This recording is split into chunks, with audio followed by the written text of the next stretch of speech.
አንድ አምላክ በሚሆን በአብ በወልድ በመንፈስ ቅዱስ ስም ግንቦት 2 በዚች ቀን ጻድቅ ኢዮብ አረፈ። ለዚህም ጻድቅ በዘመኑ እንደርሱ ያለ እውነተኛ ደግ ሰው እንደሌለ በቅዱሳት መጻሕፍትም ስለሱ እንደተነገረ እግዚአብሔር መሰከረለት። ሰይጣንም ቀንቶበት በገንዘቡና በልጆቹ ላይ ያሰለጥነው ዘንድ ወደ እግዚአብሔር ለመነ።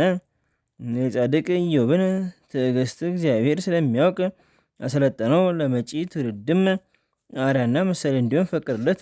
እርሱም ሐዋርያ ያዕቆብ በመልእክቱ እነሆ የጻድቅ ኢዮብን ትዕግስት ሰምታችኋል አለ። ከዚህ በኋላ በአንዲት ቀን ገንዘቡ ሁሉ ጠፋ፣ ስጋውም በደዌ ስጋ ከራሱ እስከ እግሩ ድረስ ተመታ። በዚህም በአስጨናቂ ደዌ ውስጥ ኖረ። እግዚአብሔርንም አመሰገነው። በአንዲት ቃል እንኳ በፈጠረው እግዚአብሔር ላይ አላጉረመረመም። ነገር ግን የተወለደባትን ቀን ረገመ። እንስሳቶቹና ገንዘቡ ሁሉ በጠፋ ጊዜ እግዚአብሔር ሰጠ፣ እግዚአብሔር ነሳ፣ የእግዚአብሔር ስም የተመሰገነ ይሁን አለ። በዚህ መከራ በነበረበት ዘመን በተራራ ላይ ተጥሎ ሳለ የወዳጆቹና የሚስቱ ዘለፋ በዝቶበት ነበረ።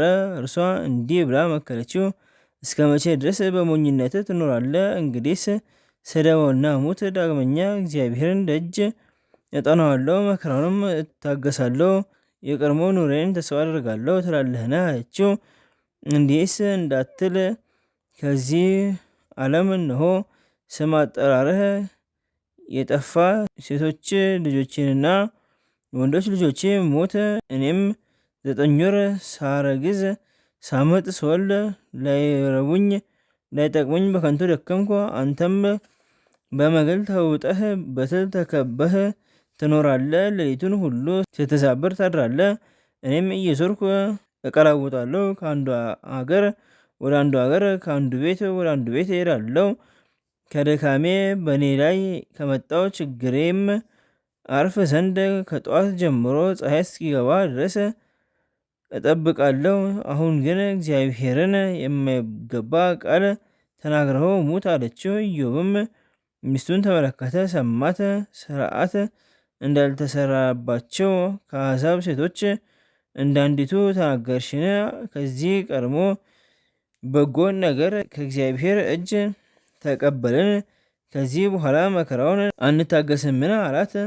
በዚህም ባገኘው መከራ ሁሉ ኢዮብ ጌታ የበደለው በደል የለም።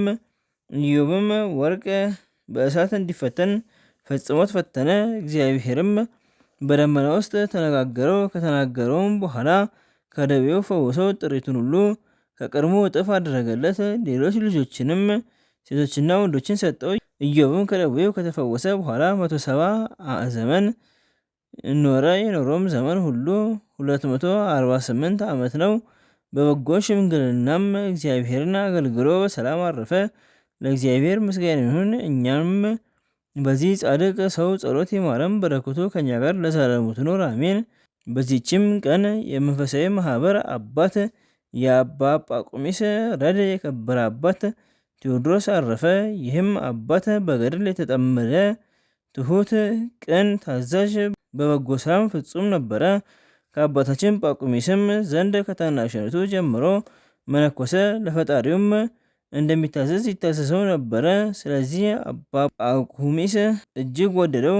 በላዩም የመንፈስ ቅዱስ ጸጋ አድራበታለችና በአንድነት እንደሚኖሩ መነኮሳት ሁሉ አጽናኝና አረጋጊ ሆነ። ጥበብና እውቀት ነበረውና በእድሜው ሕፃን ሆኖ ሳለ አባ ጳቁሚስ ገሳጭና መካሪ አድርጎ ሾሞ። ከአባ ጳቁሚስ እረፍት በኋላ በአባቱ በአባ ጳቁሚስ ፈንታ አበምኔት ሆኖ ተሾመ። ይህም አባት ትሕትናው የበዛ ነው። ከዚህ ከኃላፊው ዓለም ክብር ይሸሽ ነበረ። የአገልግሎቱንም በጎ ስራ ፈጽሞ ወደ ወደደው እግዚአብሔር ሄደ። ለእግዚአብሔር ምስጋና ይሁን፣ እኛንም በዚህ ጻድቅ ጸሎት ይማረን፣ በረከቱም ከኛ ጋር ለዘላለሙ ትኖር አሜን። በዚች ቀን ከአባ ኤሲ ጋራ 22 ሰዎች በሰማዕትነት ሞቱ። በረከታቸው ከኛ ጋር ለዘላለሙ ትኖር አሜን። ዘአቅረብኩ ኃይሌተ ዘኪሬ ማረፍ መተጸምዱ ዘልፈ ለላነብ ተወከፍ ዘኔቴ መጽሐፈ እንተረሰከ እግዚኦ ጸሪቀ ምሉ ተወከፈ ለአቡ ብላን ዘተርፈ ነቢያት ቅዱሳን ሐዋርያት ሰባኪያን ሰማዕታት ወጻድቃን ደናግል አሪኦ መነኮሳት ሄራን ባርኩ ባርኮ ገባዛቲ አካን እስከ ረጌሊ ቆኑስ ህፃን ለጻፎ በክርታስ ወጻፎን ዘደረስ ወለሰ አንቦ ስተረጎ መሳዲስ ወለሰማ ቀረብ በዝነፈስ ጸሎተሙ ማርያም አራቂተ ኩሉም ባስ ወሬ ማረን ኢየሱስ ክርስቶስ ቅዱሳኑ ጸሎት ጠብቀን በረከታቸውም ከኛ ጋር ትኑር አምላክነ በከምቱ ከመሳን